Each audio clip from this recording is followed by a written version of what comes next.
So now BSE limited अब देखिए 3597 का प्राइसिंग हमें देखने मिला एंड Q1 के नंबर्स आगे बम्पर रिजल्ट है, bumper result. Hi this is Dev and watching traders diary. कोई भी कुछ भी कहता रहे कि यार नंबर अच्छे नहीं है या वगैरह वगैरह या फ्लैट है, भाई उसका मत मानना, बिकॉज ऑफ नेगेटिव ग्रोथ यहाँ पर ना एक्सपेक्ट करी जा रही थी एंड ये कंपनी ने प्लस में ग्रोथ यहाँ पर ना डिलीवर करके दिखाया। सो दैट यहाँ पर ना आप देखोगे आज जो रिजल्ट था उससे क्या एक्सपेक्ट किया जा रहा है। कल मैंने आपके सामने एक्सपेक्टेशंस रखी थी, लमसम आपका आया उसी हिसाब से ही है जो भी मैंने एक्सपेक्टेशन रखी थी, बट उससे बेटर ही आया, बेटर आया। एंड यहां पर जो अनुमान लगाया गया था, देखिए क्वार्टर ऑन क्वार्टर बेसिस पर यहां पर नेगेटिव ग्रोथ हमें देखने को मिलेगी, ऐसा कुछ भी नहीं हुआ, सभी में प्लस में ग्रोथ है। बीएसई का बम्पर रिजल्ट है, जो मार्केट एक्सपेक्ट कर रहा था नेगेटिव आएगा वो प्लस में यहां पर निकल कर आया। एंड ये कहीं ना कहीं आपको जो है ना कल देखने को मिलेगा। कल शायद हो सकता है बीएसई की एक बहुत ही अच्छी यहां पर ना ओपनिंग हमें देखने को मिले। एंड जिनके अंदर डर था कि यार बीएसई का स्टॉक जो गिरता चला जा रहा है, क्या रीजन है, क्या दिक्कत है, मैं आपको बता दूं। भले ही आपको पेशेंस यहां पर टेस्ट कर रहा हो बीएसई, बट अब हारना नहीं, बिकॉज ऑफ नंबर्स बहुत क्लियरली यहां पर आपसे कह रहे हैं कि इस स्टॉक का यहां पर ना कंफर्ट बहुत ज्यादा है, कंफर्ट आ चुका है, बहुत कंफर्ट आ चुका है। टोटल इनकम अगर आप देखेंगे तो 1706 करोड़ का यहां पर निकल कर आया and quarter on quarter basis पर ये बढ़कर ही आया 1630 करोड़ से अब है, right. Year on year basis पर छोड़ दो, उससे तो बेटर ही आना ही था, राइट। अभी अगर आप देखेंगे तो यहां पर हमारे सामने एक्सपेंसेस जो है वो यहां पर कम हुए क्वार्टर ऑन क्वार्टर बेसिस पर एंड जो यहां पर ना प्रॉफिटेबिलिटी जो निकल कर आई है वो निकल कर आई 872 करोड़ रुपए की अगेंस्ट यहां पर 795.47 करोड़ के। तो ये बम्पर रिजल्ट है। ये अनुमान लगाया गया था कि 850 करोड़ के आसपास के यहाँ पर ना प्रॉफिट के नंबर जो है वो डिलीवर करेगी कंपनी, बट उससे एवर भी किया है एंड बीट एस्टिमेट्स है। एंड मेरे ख्याल से खुद का एनालिसिस करना जरूरी है, औरों का देखना यहाँ पर ना गलत होगा। मेरे ख्याल से जो नंबर्स कह रहे हैं उनको आप मानिए, ज्यादा बेहतर, ज्यादा बेहतर। देखिए कुछ क्वार्टर आपके कोई भी कंपनी हो उनके खराब निकलेंगे ही, लगातार कोई कंपनी आपको जो है ग्रोथ डिलीवर नहीं कर पाई, कुछ फीके निकलेंगे, कुछ यहां पर फ्लैट निकलेंगे, बट एवव एस्टिमेट आपको ज्यादातर देखने को मिलेंगे। तो ये ध्यान रखिएगा, जिस कंपनी के अंदर ग्रोथ है उसके साथ बने रहो, भले उसका स्टॉक आपसे कह रहा हो कि यार हाँ पेशेंस टेस्ट करवा कर रहूंगा, कोई मतलब नहीं है उस चीज का, बट आपको उसके साथ रहना, बिकॉज ऑफ क्योंकि आप जानते हैं कि यार आगे का जो फ्यूचर है वो मुझे ब्राइट दिख रहा है इस स्टॉक के अंदर, तो उसमें उस स्टॉक के अंदर आपकी स्ट्रेटजी होना चाहिए। अब देखो यहाँ पर ना कितना बढ़िया रिजल्ट है एंड आपको डिस्काउंट भी मिल रहा है।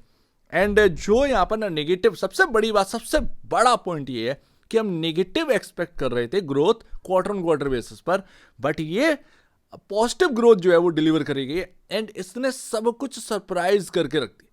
ये अर्निंग पर शेयर आपका क्वार्टर ऑन क्वार्टर बेसिस पर 19.35 बेसिस से ईपीएस से यहाँ पर बढ़कर 21.22 का ईपीएस निकल कर आया। एंड अब इसको काउंट कर लो, अब इसको काउंट कर लो तो यहाँ पर अपने को जो लेटेस्ट है यहाँ पर ना ईपीएस है, वो लेटेस्ट ईपीएस यहाँ पर ना अपने को ऐड करना है एंड ये लमसम 69.31 का ईपीएस आपका पहुंच जाता। अगर आपको मार्केट की काफी interesting news and updates daily basis पर चाहिए तो आप चैनल को सब्सक्राइब कर सकते हैं, जिसका लिंक आपके डिस्क्रिप्शन बॉक्स में देखने को मिल रहा है, सो प्लीज सब्सक्राइब। अब इसको यहाँ पर ना हम देखते हैं कि क्या पी रेशियो, बिकॉज ऑफ मैं पी रेशियो इसीलिए देखूंगा क्योंकि कंपनी जो है, कंपनी का बिजनेस जो है वो स्टेबल है, और स्टेबल कंपनियों के जो बिजनेसेस हैं, मतलब बिजनेस अगर किसी कंपनी का स्टेबल है उनकी अर्निंग भी स्टेबल होगी, कोई बहुत ज़्यादा ऊंच नीच उन अर्निंग्स में नहीं देखने को मिलेगी।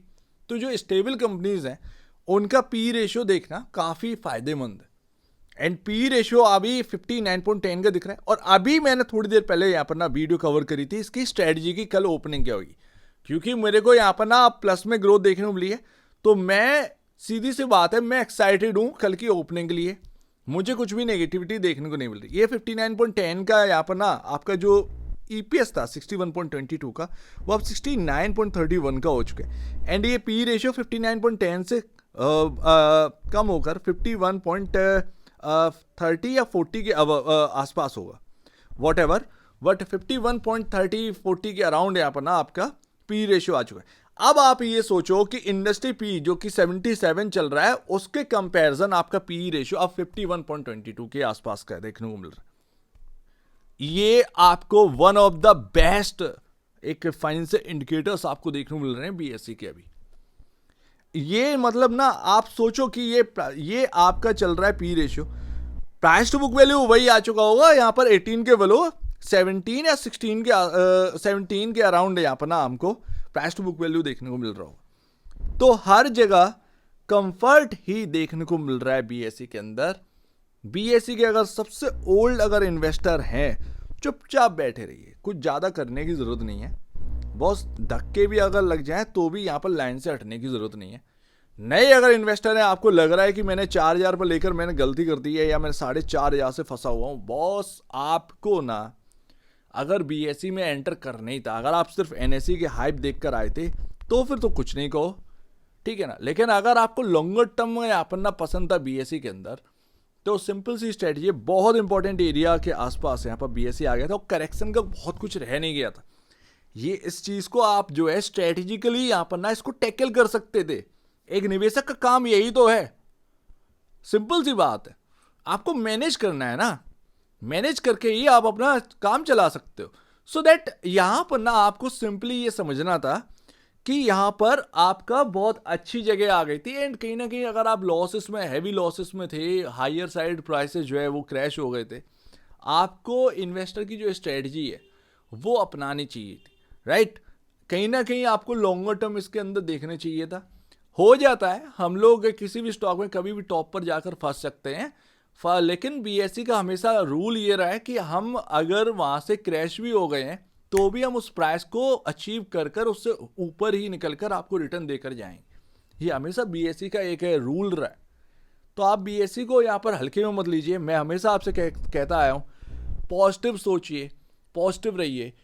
बीएसई को जो दूरी तय करनी है उसमें कई सारे उतार चढ़ाव स्टॉक के अंदर आएंगे और जितने बड़े बड़े उतार जो हैं आएंगे ना, वही सबसे बड़ी अपॉर्चुनिटीज आपके लिए बनती है। Because of matter of time आपको जो हायर प्राइस बीएसई ने दिखाया है वो जरूर अचीव करके रहता है बीएसई, तो ये ध्यान रखिएगा।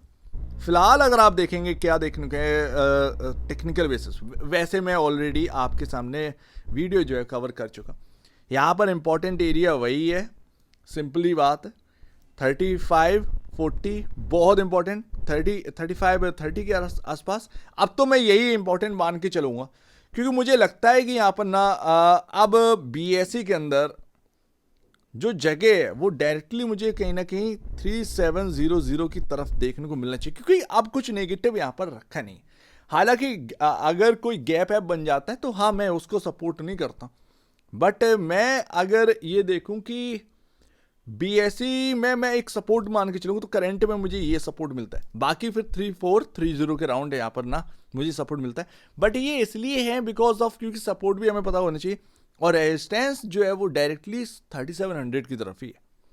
तो ये आप ध्यान रखो, माफ करना 3700 नहीं बल्कि 3800 की तरफ, 3800 ये छोटा सा एक रेजिस्टेंस है एंड ये क्रॉस हो जाना चाहिए। तो मेरे ख्याल से यहाँ पर ना अच्छी खासी ओपनिंग होनी चाहिए, बट जगह जो है ना वो अभी बनती है और अच्छी खासी जगह जो है वो बनी हुई है बीएसई के अंदर। अगर अपसाइड यहाँ पर देखना है तो वो कहीं ना कहीं 3800 तक की जगह अभी भी स्टिल बनी हुई है यहाँ से, बट उसके बाद हम देखेंगे कि एवरेज क्रॉस कर रहा है या नहीं कर रहा है, ठीक है ना। सो उम्मीद है काफ़ी कुछ आपको समझ में आया होगा, बट मेरे हिसाब से अगर आप एक इन्वेस्टर, ओल्ड इन्वेस्टर हो, बहुत पुराने इन्वेस्टर हो, तो कोई भी कुछ भी कहता रहे आपको वो मानना नहीं, आपको खुद एनालाइज करके देखना है एंड सबको इग्नोर कर देना। बड़े बड़े जो डिप हैं वो आएंगे। मैं ऑलरेडी आपसे कह चुका हूँ कि जिस जगह पर पहुँचना है वो आप ध्यान रखिएगा अचीव करके रहेगा।